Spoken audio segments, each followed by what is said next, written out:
All right, welcome back to video number 2, where we are talking about reading and graphing basic inequality statements. And in video number 1, we looked at how to read and translate inequality statements, and we looked at some vocabulary and the symbology associated with them. In this video, we're going to continue on, and we're going to talk about how to graph a basic inequality statement. And we're going to, hopefully by the end of this video, you should be able to graph the solution set to an inequality on the number line.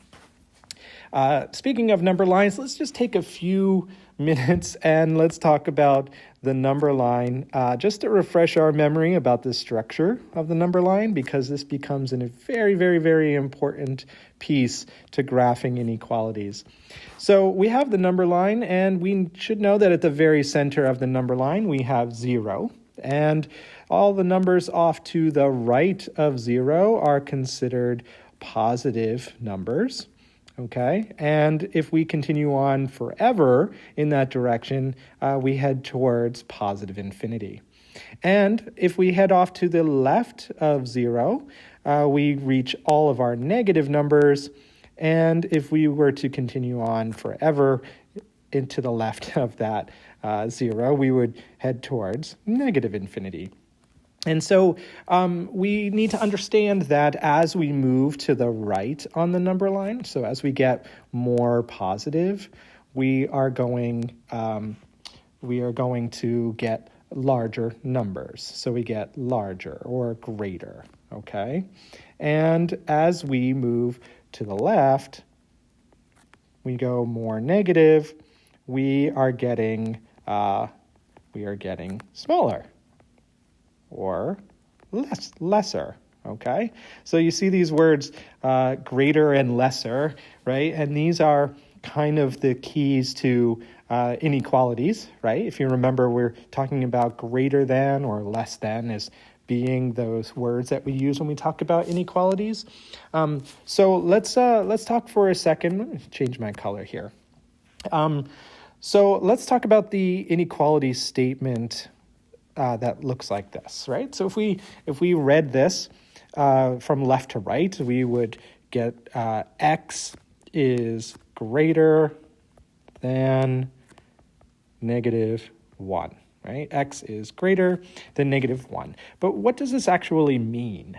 Well, this means that any value of the variable, which if we want to make this inequality statement true, right, x has to be a number which is found to the right of -1 on the number line, because we need to go greater than -1, and as we move to the right, we get greater. So the x represents the numbers on the number line which are to the right of -1. Now, notice we read this from the variable, right? But you could also read this the other way around. -1 is less than x. Now, I find that to be a little bit more challenging in terms of visualizing where the solution set is on the number line. So as we think about how to represent this solution set graphically, one of the things that's going to be super, super, super important is that we read the inequality statement from the variable as we graph it. But how do we graph an inequality? So graphing inequalities on the number line involves two things, okay? We need to somehow indicate, right? We need to somehow indicate, first of all, whether or not the number that you see is included in the solution set. And then we need to somehow indicate where on the number line the numbers which satisfy the solution set actually is. All right, so again, there's two parts here. There's an indicator of whether or not the number that's given is part of the solution set. And then there's another indicator about where on the number line the solutions actually are. So how do we show those two things on the number line? Well, we're going to use a system. So to address the first thing, is the number part of the solution set? So is the number part of the solution set? That's the first thing we're going to address. So if I go back to my inequality, x is greater than -1, does the number -1 actually satisfy this statement? Okay, so can x be -1? Well, no, x has to be greater than -1, but it can't be equal to -1. Otherwise, we would have used the equal to symbol. So how do we show that on the number line? So if it is not part of the solution set, then we are going to use an open circle. So I'm going to change this to black. We're going to use an open circle, kind of like that looks like an O. So we're going to say open circle. Okay? If it is part of the solution set, then we are going to use a closed circle. So that would be sort of a circle that's shaded in, and we call this a closed circle. Now, in algebra, we actually have a couple different ways that we do this. Open circles and closed circles is one way. But as you go higher and higher in math and in algebra specifically and in calculus, we go away from the open and closed circle, and we begin to use more of a bracket system, okay? So instead of, you may also see that instead of an open circle on the number line, you might see what I call a soft bracket, which is nothing more than a parentheses, okay? So I call this a soft bracket. I'll show you what this looks like very shortly. And for a closed circle, instead of a closed circle, you may see what I call a hard bracket. Kind of looks like this, okay? So I call this a hard bracket. Again, I'll show you what this looks like in just a few minutes. So the first thing we need to address is the number in the inequality statement part of the solution set? Well, if it's not, then we're going to use an open circle on our number line or a soft bracket. And if it is, then we're going to use a closed circle or a hard bracket. Well, very quickly, how do we know if it is or isn't? Well, if it's not, most likely the symbol we're going to be seeing in the inequality statement is going to be greater than or less than.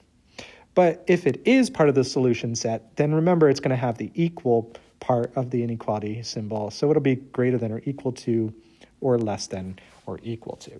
So visually, you know right away whether it is or isn't part of the solution set based on the symbol that's being used. The second part of the graphing an inequality is identifying where the numbers are on the number line that are part of the solution set. So we have to do a little bit of what we call shading, okay? Shading of the number line.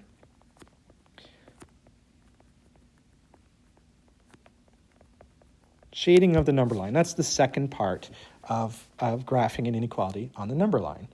So very quickly, if we're reading from the variable, so always read from the variable.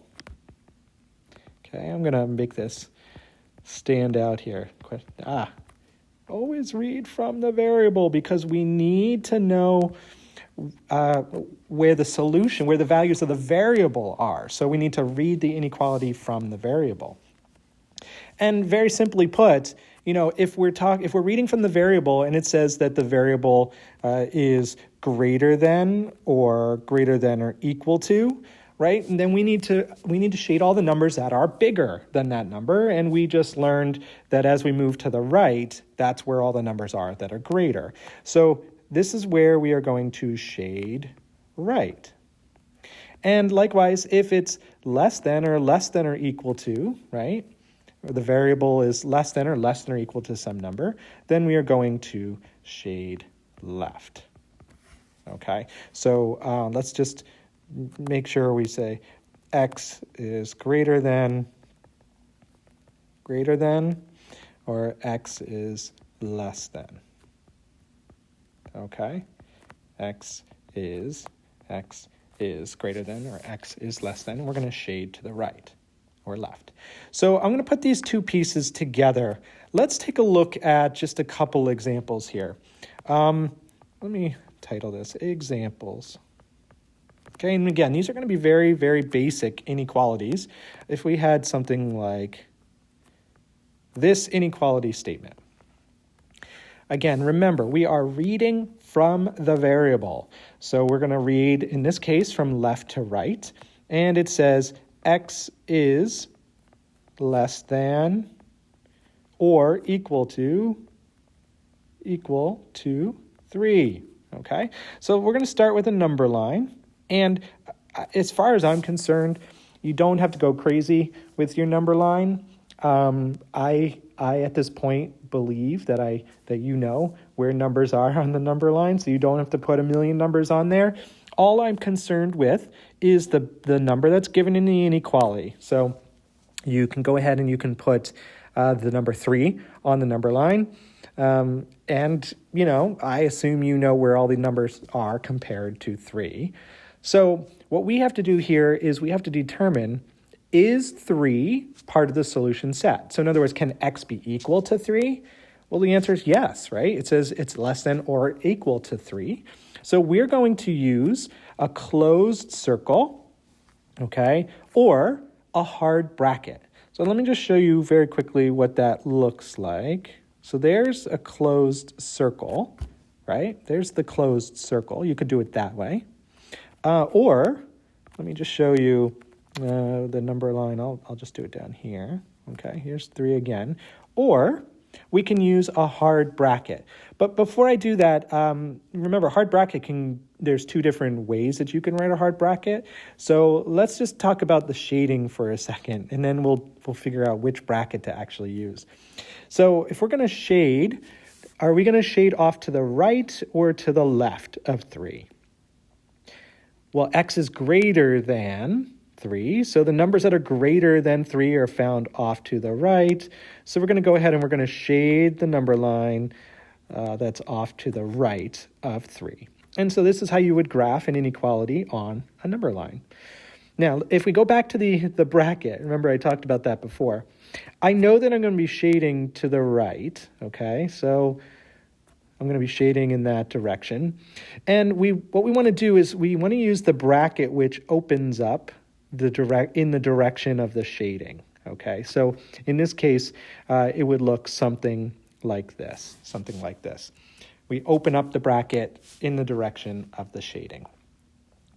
All right, so either of those would be okay. You don't have to do both. You can choose one, although I may specify and ask you to use brackets or use circles to indicate whether it's part of the solution set or not.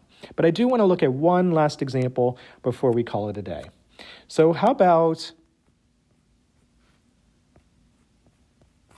this inequality? We have -7 is greater than p. -7 is greater than p. Well, remember before how I said we always read from the variable when we're graphing. Always read from the variable. So I do not want you to read this as -7 is greater than p. What I want you to do is I want you to read it from right to left and say p is less than -7. Okay? Because that's how we want to graph our solution. The solution.